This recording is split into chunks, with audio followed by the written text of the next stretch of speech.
क्या आपने कभी सोचा है कि जब रात के अंधेरे में आप आसमान की तरफ देखते हैं, तो क्या वहाँ कोई ऐसा संकेत छुपा है जो हमारे भविष्य के बारे में बताता है?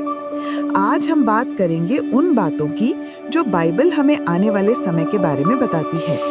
ये सिर्फ कोई कहानी नहीं है, बल्कि एक ऐसी सच्चाई है जो हमारे जीवन को बदल सकती है। बाइबल में यीशु मसीह ने अपने शिष्यों से कहा था कि वे उससे पूछें कि उसके आने का क्या चिन्ह होगा।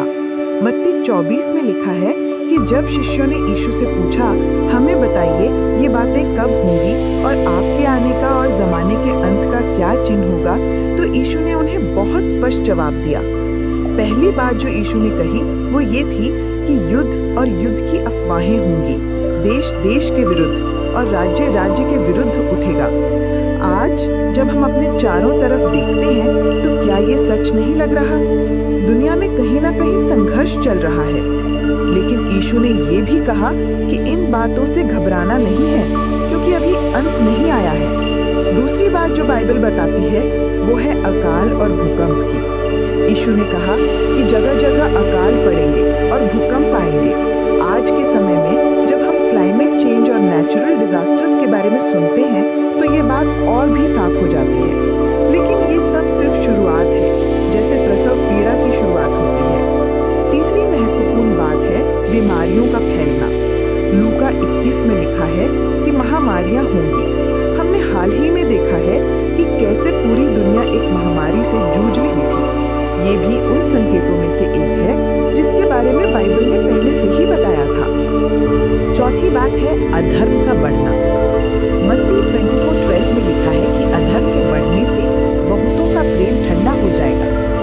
आज के समय में जब हम देखते हैं कि लोगों के दिलों में कितनी कठोरता आ गई है, कैसे रिश्ते टूट रहे हैं, कैसे लोग एक दूसरे से दूर हो रहे हैं, तो ये बात बिल्कुल सच लगती है। लेकिन मेरे भाई मेरे बहन, यहाँ एक बहुत खुशी की बात भी है। यीशु ने कहा कि जो अंत तक धीरज रखेगा उसी का उद्धार होगा। ये वादा है कि जो लोग परमेश्वर पर भरोसा रखेंगे वे बचाए जाएंगे। पांचवी बात है सुसमाचार का पूरी दुनिया में प्रचार होना। मत्ती 24:14 में लिखा है कि राज्य का ये सुसमाचार सारे जगत में प्रचार किया जाएगा, सब जातियों पर गवाही के लिए, और तब अंत आ जाएगा। आज के समय में इंटरनेट, सोशल मीडिया और टेक्नोलॉजी के जरिए परमेश्वर का वचन दुनिया के कोने कोने तक पहुंच रहा है। अब बात करते हैं उस महान क्लेश की जिसके बारे में बाइबल बताती है। यीशु ने कहा कि ऐसा क्लेश होगा जैसा जगत की उत्पत्ति से न अब तक हुआ है और न कभी होगा। ये एक कठिन समय होगा, लेकिन परमेश्वर अपने चुने हुए लोगों के लिए उन दिनों को घटा देगा। लेकिन इस सब के बाद क्या होगा? यीशु ने कहा कि उस क्लेश के तुरंत बाद सूर्य अंधेरा हो जाएगा, चांद अपना प्रकाश ना देगा, तारे आकाश से गिर पड़ेंगे, और तब आकाश में मनुष्य के पुत्र का चिन्ह दिखाई देगा। सब जातियां उसे देखकर छाती पीटेंगी और वे मनुष्य के पुत्र को बादलों पर सामर्थ्य और बड़ी महिमा के साथ आते देखेंगे। ये है यीशु का दूसरा आगमन। वो राजाओं के राजा और प्रभुओं के प्रभु के रूप में आएगा। वो न्याय करने आएगा और अपने लोगों को अपने साथ ले जाएगा।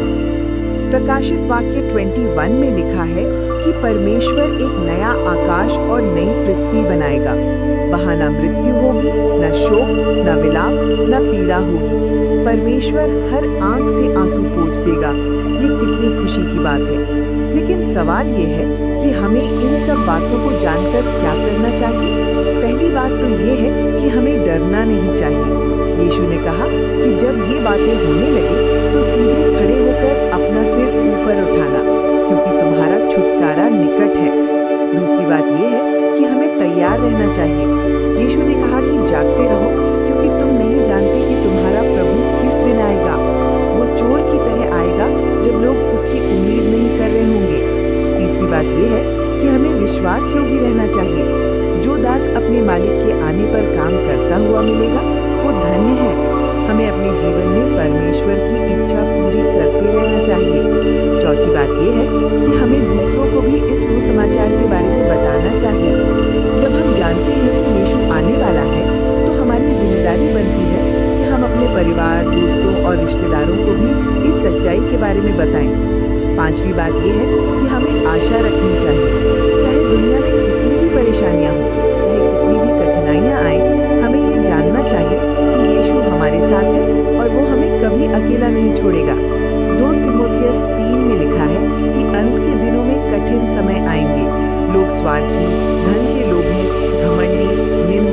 माता पिता की आज्ञा ना मानने वाले कृतघ्न और अपवित्र होंगे। लेकिन हमें ऐसे लोगों से दूर रहना है और परमेश्वर के वचन में बने रहना है। आज के समय में जब हम चारों तरफ देखते हैं तो लगता है कि ये सब बातें सच हो रही हैं, लेकिन हमें निराश नहीं होना चाहिए, बल्कि हमें खुश होना चाहिए कि हमारा छुटकारा निकट है। प्रकाशित वाक्य 3:20 में यीशु कहता है, देख, मैं द्वार पर खड़ा हुआ खटखटाता हूँ। यदि कोई मेरा शब्द सुनकर द्वार खोलेगा तो मैं उसके पास आकर उसके साथ भोजन करूंगा और वो मेरे साथ। ये कितना प्यारा वादा है। तो आज जब आप ये सुन रहे हैं तो क्या आपका दिल तैयार है? क्या आपने यीशु को अपने जीवन में स्वीकार किया है? अगर नहीं तो आज ही उससे प्रार्थना करें और कहें, प्रभु यीशु, मैं आपको अपने जीवन में स्वीकार करता हूँ। मेरे पापों को माफ कर दीजिए और मुझे अपना बना लीजिए। और अगर आप पहले से ही यीशु के हैं तो आज से और भी मजबूती से उसके साथ चलने का फैसला करें। दूसरों को भी इस खुशखबरी के बारे में बताएं, क्योंकि समय बहुत कम है और यीशु जल्दी आने वाला है। याद रखिए, यीशु का आना कोई डरने की बात नहीं है, बल्कि खुशी की बात है। जो लोग उस पर भरोसा रखते हैं उनके लिए ये महान छुटकारे का दिन होगा। तो आज से ही तैयार हो जाइए, क्योंकि वो जल्दी आने वाला है। आमीन।